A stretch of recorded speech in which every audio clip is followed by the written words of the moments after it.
Good morning. I'm George Wright, and I have been attending St. John's for almost 45 years.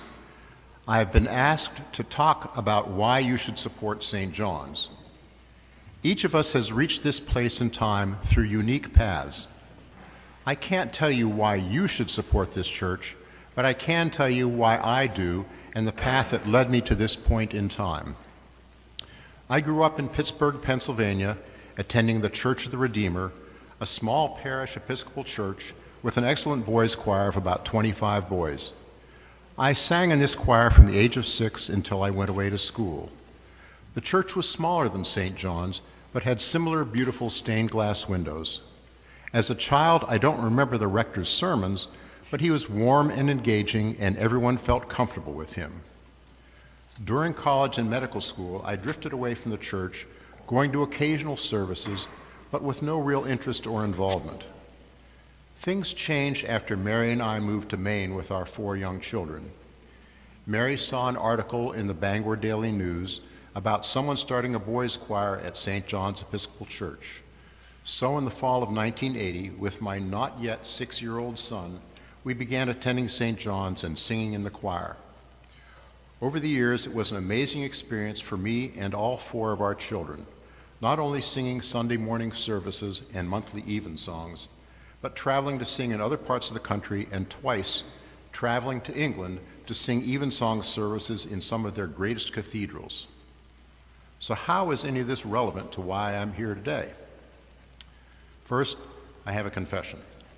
In the past, about 75% of my reason for attending church was the music and the liturgy.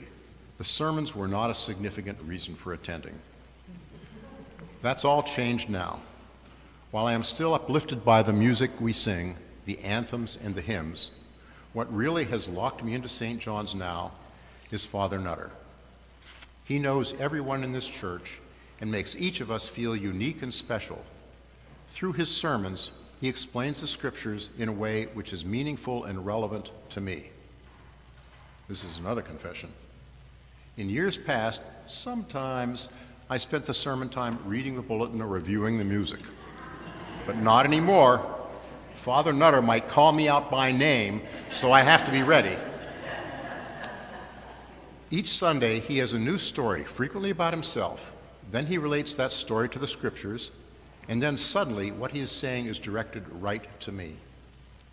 Every Sunday, he makes the same few points. Number 1, Jesus died for us, and through his grace, we are accepted and loved by God.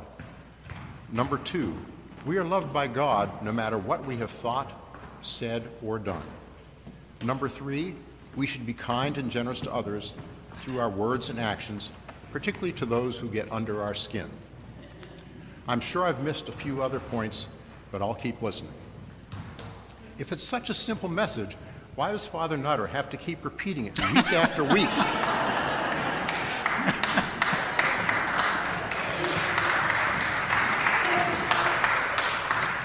Well, at least for me, it's because I'm like a sheep that is easily distracted and keeps wandering off. Father Nutter is like the sheepdog who keeps running around in circles, nipping at my heels to keep me heading in the right direction. So why do I attend and support St. John's now? Because I hear Father Nutter speaking the Word of God to me and nipping at my heels.